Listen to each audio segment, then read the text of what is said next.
Let me just start this by saying that I'm a huge fan of the Kingdom Hearts series. Truly, since playing the first game at a young age, it has brought a smile to my face and warmth to my heart. And it is because I love it so much that I say what I'm about to say. Because I expect better from it, and I know it can do better. Recently, I feel the series has been on a decline. The first three games, Kingdom Hearts 1, Chain of Memories, and Kingdom Hearts 2, were superb masterpieces in almost every way. The formula of the main trio traveling to classic Disney worlds and teaming up with the local hero to defeat the local villain, all with another overarching goal in mind, i.e. find Riku, /Kairi, the king, etc., was incredible. The stories were brilliant and inspired, the characters were both badass and charmingly goofy, and their interactions were smooth and organic. And no matter how convoluted or complex the story eventually got, it did so incrementally, and it still always made sense. Then the spin-off trilogy arrived. I remember being so excited when I first heard about 358 Days Over 2. A game chronicling Roxas's time in the organization? A super fun idea. Dual-wielding, teaming up with, and playing as the other organization members, really good stuff. But then the game came out and it just seemed like so much squandered potential. The story was boring and lifeless. Easily 85% of that game involved missions that were disconnected from the story. Literally chores to both Roxas and the player. And shallow clock tower conversations. Sure, they touched on some very relevant and provocative themes, but they never really connected the dots they presented. Roxas does a lot of questioning, but he never really demonstrates any sense of learning until the very end of the game. He just mindlessly and obediently carries out his orders. Like Axel, only without that cool, calculated deliberateness. Which brings me to my next point about that game. Xion. Really, Xion was living out the story that Roxas should have had. Xion resisted Xemnas, she rebelled against the organization, she absorbed Sora's memories and did her own investigating into her true identity. Heck, she even got to explore Castle Oblivion, whereas Roxas just passed out upon entering as an obvious plot device to keep the creators from having to readjust the battle system to a card-based one mid-game, which, incidentally, they totally neglected to do later on and recoded anyway. And to top off all these offenses, Roxas didn't even get to dual-wield until the final level, and he didn't even get to keep it for the final boss! I was expecting him to develop the ability at the halfway point in the story, or at least 70 to 80% of the way in. In the end, I discovered the real reason why Axel said in KH2. Not because he was surprised to see that Roxas's memories had returned, but because he had never actually seen him dual-wield in the first place. Somehow, I suspect this was not actually intended to be a big plot twist or reveal, though. So in summation, 358 was bland, with gameplay that didn't connect to the story, and a story that was lackluster to the protagonist himself, while the secondary lead went on an actual adventure that we didn't really get to see. Sora. Then came Birth by Sleep. Now this game in my eyes acted as an almost redemption for the sins of 358. Right off the bat, I'm going to say that this game was almost perfect in my opinion, so the criticisms I have here are mostly nitpicks, but still important. I'm going to discuss what the game did right when I compare it to the travesty that was Dream Drop Distance. The main problem here was Terra's story. Now, I'm a huge Riku fan, thanks predominantly to Chain of Memories, so I had big expectations for his equivalent character, the dark hero of the prequel. But what I got was a disjointed mess that didn't play out as organically as Ventus and Aqua's scenarios. Let's start at the beginning. Terra and Aqua take the Mark of Mastery exam. Terra fails, then has a conversation with Master Xehanort 5 minutes later. As the conversation ends, Ericus rings a bell, summoning his apprentices back to his chamber. One of the urgent matters that he summoned them to discuss was the disappearance of Master Xehanort. Oh, him? I was just talking to him. He was out in the courtyard. Does anyone else see the problem here? If you're talking to a friend and he walks into another room for 5 minutes, does this generally qualify as a disappearance? Do you contact the police and send out a bulletin about his disappearance? No, that's totally absurd. It doesn't make any sense. So right from the outset, Terra's task to find Master Xehanort is a farce. Strike one. Now let's fast forward a bit. Terra's just completed the first 3 worlds. He still hasn't found the oh-so-elusive, gravelly-voiced old man. So what does he do? Go to seek advice from Yen Sid, of course. Now that's all well and good in theory, but if you actually watch how their interaction plays out, this is basically their exchange. I can't find Master Xehanort, what should I do? I think you should start by finding him. Oh, thank you for your insightful advice, Master. My path is clear to me now. Terra walks outside. Xehanort contacts him telepathically. Terra, I'm at the Badlands. Come. Oh my god, I found him! I'm such a good detective! Don't believe me? Go look it up right now, people. I'm not exaggerating this. It's frighteningly bad writing. Strike 2. Next is my final point on this subject before we dive in to the worst KH series offender of all. So here we go. Birth by Sleep set itself up to have a very specific formula. Terra arrives at each world first and screws things up in an attempt to help people out / find whatever he's looking for. Then Ventus arrives and is more successful in the same endeavor, defeating the villain but still leaving a slight mess behind in his wake. Then Aqua shows up last and, being everybody's mother, performs epilogue duty and cleans up the messes left behind by both of the previous two. Now Ventus and Aqua follow their roles in the formula almost to a T, with some exceptions here and there, but few. Terra, on the other hand, just comes across as having no focus whatsoever after the first 3 worlds. You see, Terra's not like Riku. In Kingdom Hearts 1, Riku had a clear goal to work towards and simply used extreme and questionable methods that hurt others in a misguided attempt to achieve his goal. He embraced the darkness and kidnapped the princesses of Heart, but justified it by saying that it was all for the sake of restoring Kairi. And this was very compelling. Terra, on the other hand, is incredibly indecisive. He's so paranoid about embracing the darkness and yet so unwilling to commit himself to either side of any conflict he walks into that he just ends up meandering around aimlessly most of the time. I think that he should have been more like Riku. He should have used the power of darkness to fight the unversed and willingly cooperated with the Disney villains to do things like track down Xehanort and Vanitas and master the power of darkness. So, for example, he could willingly steal Aurora's and Snow White's hearts from Maleficent and the Queen, but then gain clues to Xehanort's whereabouts in return, and even fight an unversed boss before leaving each world, so that he feels as though he's still fighting the darkness in some sense, even as he's using it to hurt people he doesn't know in reality.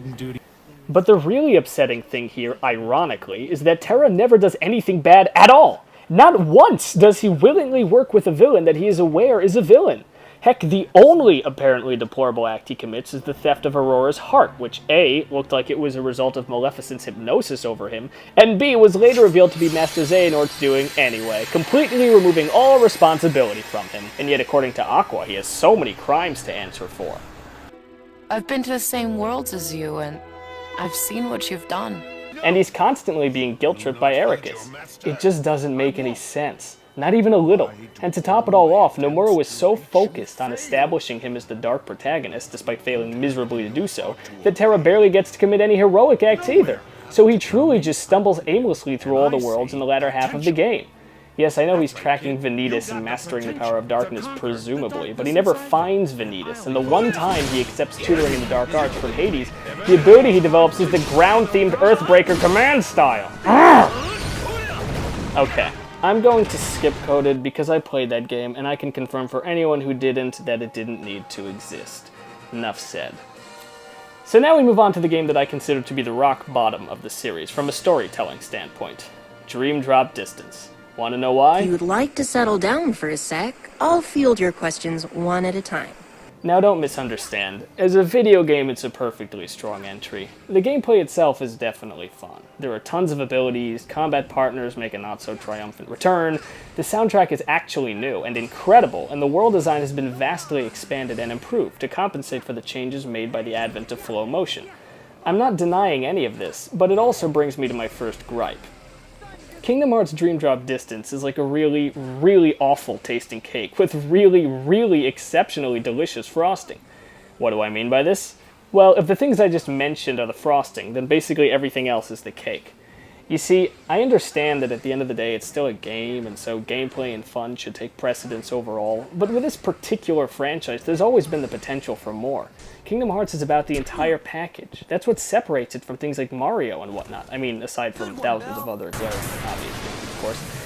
And the story is a huge part of that package. The way the story and cinematics weave seamlessly into the gameplay is a tremendous part of what makes games like Kingdom Hearts 1, Chain of Memories, Kingdom Hearts 2, and Birth by Sleep so great. And it's when gameplay becomes too detached from the story, such as in 358, Coded, and 3D, that the overall experience really suffers. You see, in the above-mentioned good Kingdom Hearts games, the characters you travel with, and the enemies you face, and the things you do are all interconnected by the story. For example, Sora and the gang will travel to the Cave of Wonders to defeat Jafar because he kidnapped Jasmine. In gameplay, Aladdin is actually present and helping you fight. Now, this should seem obvious, right? Like, of course that's how it goes, it's only natural. Why are you even telling me this? Well, the reason I bring it up is because games like Dream Drop Distance managed to fail at this seemingly obvious inclusion. I understand that we had Dream Eaters for partners and blah blah blah, but many of the worlds featured in that game had Sora and Riku presumably traveling with the local Disney heroes in the cutscenes. Think back to Sora's time in Notre Dame, both of their journeys through the grid, Sora's adventures in the country of the Musketeers, and not to mention both of their adventures in Traverse Town. They clearly had non-Dream Eater companions. So where the heck did they go during gameplay? Why did they mysteriously disappear? You could easily go through over 5 minutes of fighting without seeing them, so why didn't Ericus come back from the dead and ring a little bell to declare them missing in his brilliant urgency? One could argue that Birth by Sleep did the same thing, I suppose, but here's the catch. It didn't. Birth by Sleep was rather notable for being a largely solo adventure. The 3 Keyblade Masters travel alone and generally don't team up with the local heroes. However, whenever they did run into one, either their presence was acknowledged in gameplay or their absence was justified in cutscene. If Terra met Stitch but didn't get to fight alongside him, it was because Stitch ran off through a tiny hole in the wall. If Aqua met Hercules at the gate to Olympus Coliseum, then he was actually there helping you fight when you regained control of your character. I personally have always preferred having long-term combat partners, a la Donald and Goofy. Kingdom Hearts is supposed to be an RPG after all, but the system Birth by Sleep incorporated had its own advantages. For example, because you only had partners for a few rare sequences, your in-game interactions with them were much more intricately scripted. You could perform even more dynamic actions with them in the scenarios where you did have their assistance. Prince Philip could toss Aqua up onto a ledge, Ventus could chuck Stitch at the deep space unversed jellyfish monster, and Hercules could spin around either of his 2 partners to wail on enemies. It was cool and inspired, and it more than made up for your lack of long-term partners, especially when combined with the presence of the D-Link system. But Kingdom Hearts 3D just sort of carelessly forgot about all that. Your Dream Eaters help you during fights and disappear for cutscenes. I understand that you're supposed to be summoning them on an as-need basis, but it still majorly breaks flow. While the Disney heroes do the reverse. Neku justified this once with the whole "don't let him surround us" thing, but that's it. And what did we get in exchange for our charismatic cartoon companions? A bunch of collectible wannabe Pokemon/Nintendog fusions with no charisma or plot presence. I, for one, would much rather have fought alongside Neku and Korra than 2 Dream Eater names I can't even remember because I don't care enough to. Next on our hit list is the gameplay distance between Sora and Riku, or lack thereof. Ironic, isn't it?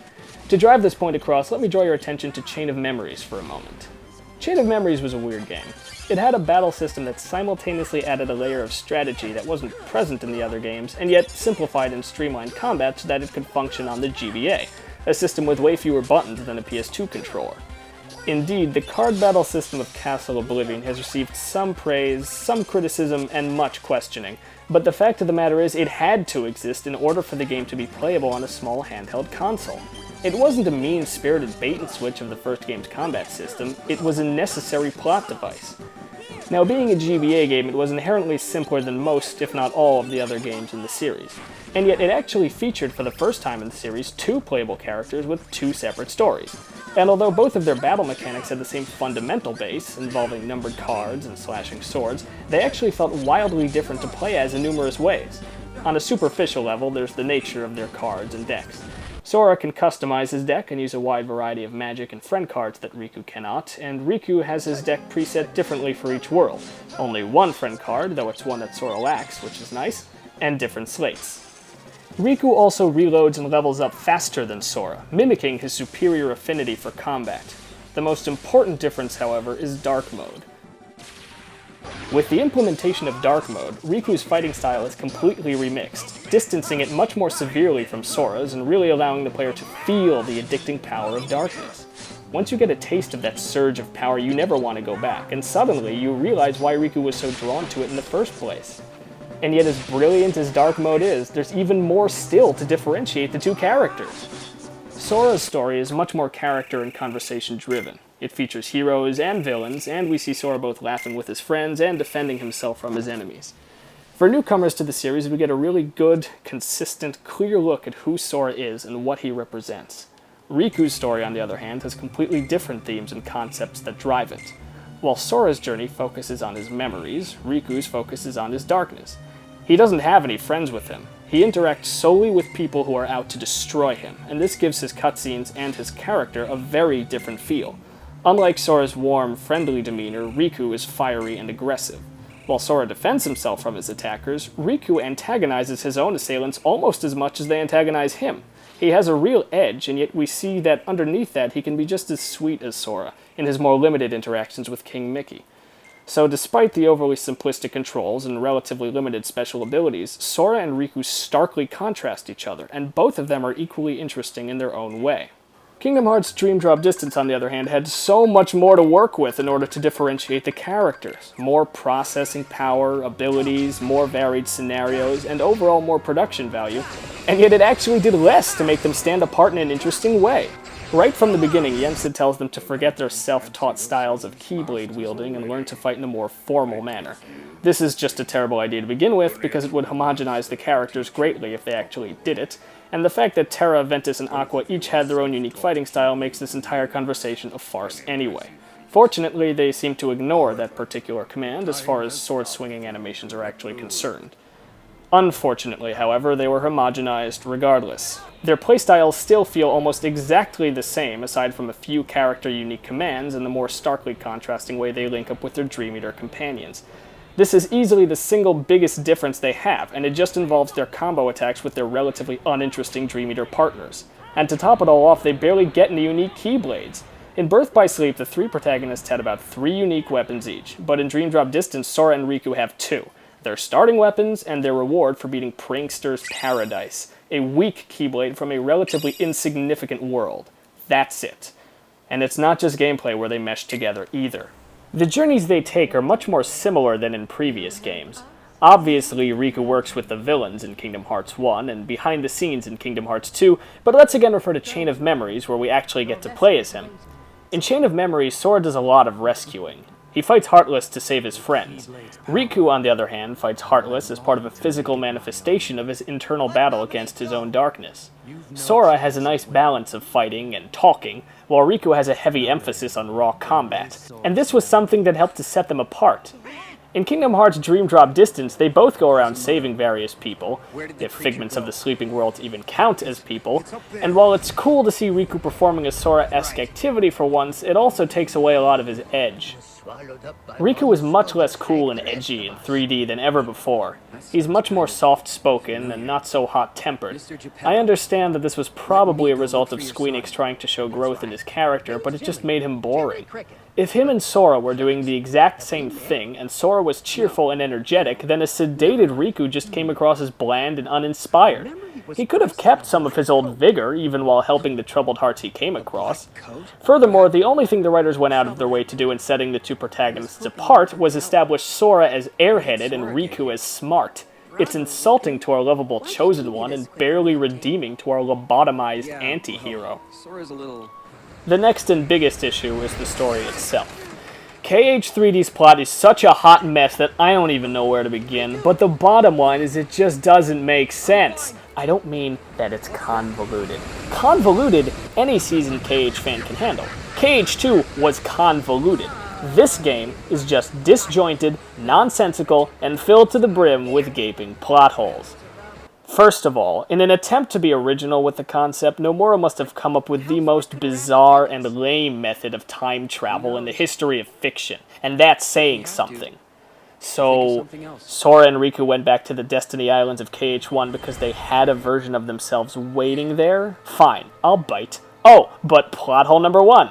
They didn't have to sacrifice their bodies to travel through time like Xehanort did. That's weird. Plot hole number 2.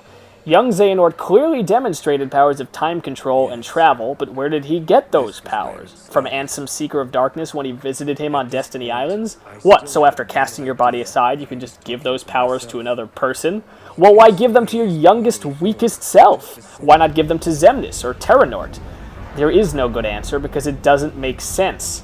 Furthermore, the whole reason Yensid sends Sora and Riku on this journey is because they're not true Keyblade Masters, apparently. Even though Aqua became a Keyblade Master by smacking around a bunch of beach balls that weren't even supposed to fight back, and Sora and Riku have already saved the entire multiverse multiple times at this point in the series.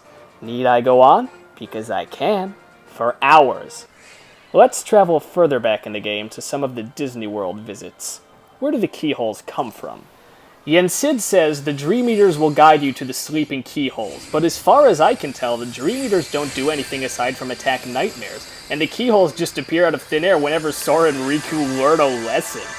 In Kingdom Hearts 1, the keyholes existed in concrete locations, and in Kingdom Hearts 2 they popped out of nowhere because the worlds themselves were providing them as a method of travel for Sora and company to reach them when they were under attack.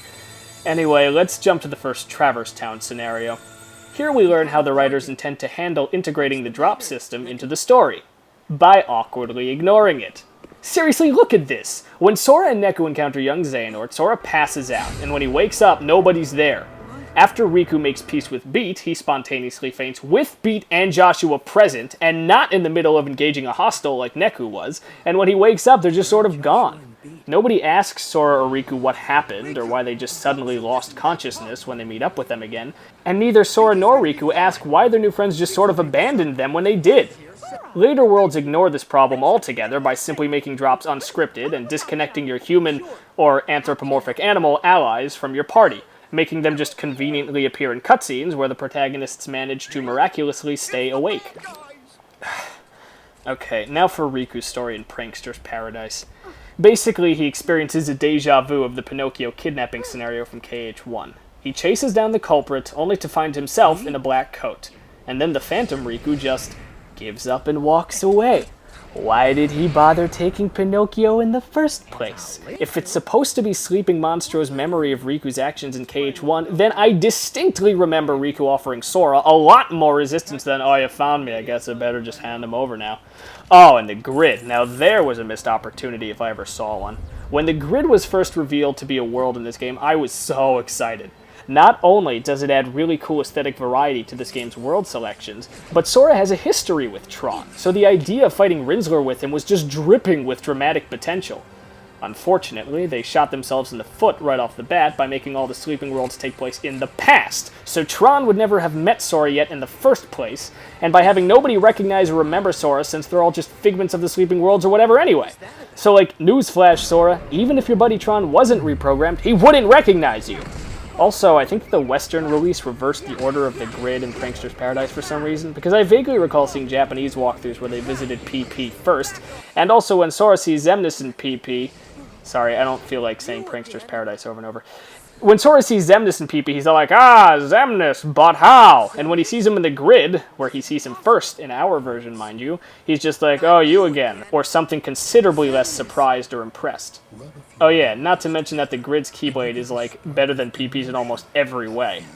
Okay, but so the Sleeping World's plot writing sucked ass. So what? That crap was doomed from the start, right? Who cares? Let's look at the bits of real-world plot that we see in between Sora and Riku's adventures in Nonsense Town. Surely they must be better, right? Well, they're more concrete, I guess, but I'd barely qualify them as being better. Mostly they just feature Mickey Mouse and company worrying about their pals, and Yensid going on about what a genius fucking Mary Sue villain Nomura is turning Master Xehanort into with all his goddamn retconning. Which reminds me, the Nobodies have hearts now and Xemnas was just lying about that to them? Seriously? I mean, them having a heart isn't that big a stretch, I guess, seeing as none of them ever really acted like freaking Vulcans, other than Xemnas and a fucking cocksucker Syax, who I actually love to hate even more than his boss. But like, what the hell? If they have memories of having feelings, and then they develop actual feelings, don't you think they would have noticed? It's one thing if Roxas has feelings, but no memories to compare them to, so he just believes that he doesn't have them, because everybody he's ever known just insists that he doesn't, but none of the other members have that excuse. Least of all Axel, who was clearly a super nice guy before being converted. I mean, that's like if you always loved chocolate, and then for some reason didn't have any chocolate for a couple of years, and then one day somebody gave you a chocolate bar and you ate it, and it tasted just like the real thing, and they were like, "That's totally not real chocolate, because it's just not." And you believed them. Fuck. Moving back on track, though, I feel compelled to rip on what is by far one of my least favorite scenes in the whole game. Maleficent's moment in the spotlight. So, towards the end of Sora and Riku's meaningless journey through Slumberland, Maleficent invades Disney Castle in the real world and kidnaps Princess Minnie. if you can technically call holding someone hostage in their own home kidnapping. Not sure about that. Regardless, she and her incredibly competent sidekick Pete hold Minnie Mouse for ransom. Their demands are the fucking data worlds from that other completely pointless game Coded, and just what the fuck? Anyway, they apparently have some vague plan that will allow Maleficent to conquer all worlds. If they get their hands on the data worlds, you know, because, like, having access to Google Maps is the equivalent of having the entire planet in the palm of your hand. And they want Mickey to hand him over in exchange for Minnie's safety. Okay, so I have no real problem with the scene until what comes next. Suddenly, Axel comes out of a corridor of darkness and saves the day by chucking one of his shuriken ring blade things at Maleficent, allowing Minnie to run across the room to safety, thus prompting Maleficent into retreating without getting what she came for, or allowing what little potential plot progression this scene had to ever come to fruition. I don't understand why they couldn't just make the proposed exchange. Nothing of any significance has really happened up until this point in the game, and now not only are they kicking the only scene of even remote interest so far in the nuts, but they're also downgrading Maleficent to a worthless joke villain in the process, when she was at least fairly competent up until this point in the series. And, like, if they intend for her to accomplish this task ultimately in Kingdom Hearts 3 anyway, then why not just let her get the ball rolling now and not have her look like a total idiot? Urgh! I could go on with this subject, but if you've played the game, I shouldn't need to. Suffice it to say, these aren't even all the horrendous moments, just the ones I could think of off the top of my head. I actually wanted to focus a whole section on just the bullshit that occurs when Sora and Riku reach the world that never was so atrociously boring, but the writing in the endgame is so mind-numbingly non-sequitur that I couldn't even construct enough coherent sentences to analyze and debunk it properly. The most frightening aspect of this whole fiasco, however, is that none of the reviewers seem to notice these issues. The Japanese gave the game rave reviews, and I can't for the life of me decipher their mindset in doing so, but I think I can pinpoint the mostly positive American reception. You see, I've read a lot of reviews for older KH games by reviewers who were not KH fans. They were series first-timers whose only gripe was that the story was just too complex to jump right into. They had confidence that it was coherent, but that it was simply going over their heads. And in those cases, they were right. But see, here the same thing happened. A lot of people just gave 3D the benefit of the doubt and wrote off what was complete and utter nonsense as just being convoluted. And since the game received almost universally positive reception, Nomura and the development staff didn't learn anything. They have no idea what's wrong with the game, or even that there is something wrong with the game. And while I'm infinitely excited at the prospect of Kingdom Hearts 3, I can't help but feel some stomach-churning reservations about the direction of its writing based on this recent trend of first-grader fanfic quality material. But I don't know, what do you guys think? As stated previously, I've seen a number of reviews for this game and nobody ever seems to bring up these issues. Am I seriously the only person to notice all this? I mean, for Christ's sake, you wouldn't believe how hard the Sonic the Hedgehog fanbase bitches and moans when a Sonic story is poorly written, and that franchise wasn't exactly founded on compelling writing the way Kingdom Hearts was. The KH following may not be as large or passionate as Sonic's, but I'm under the impression that it does indeed exist, and considering the disturbingly strong opinions of people on the internet, I'm a bit incredulous that I haven't found a good critical rant about all this yet. I mean, much like the recently battered Sonic fans, I'm sure I'll always love and follow Kingdom Hearts, but it'd be a real shame for the new games to continue going down the shitter just because of the fanbase's complacent acceptance of this utter trash coming out of Nomura's brain recently. Maybe they're all just distracted by his hilarious and infuriating inability to bring Final Fantasy XV to fruition.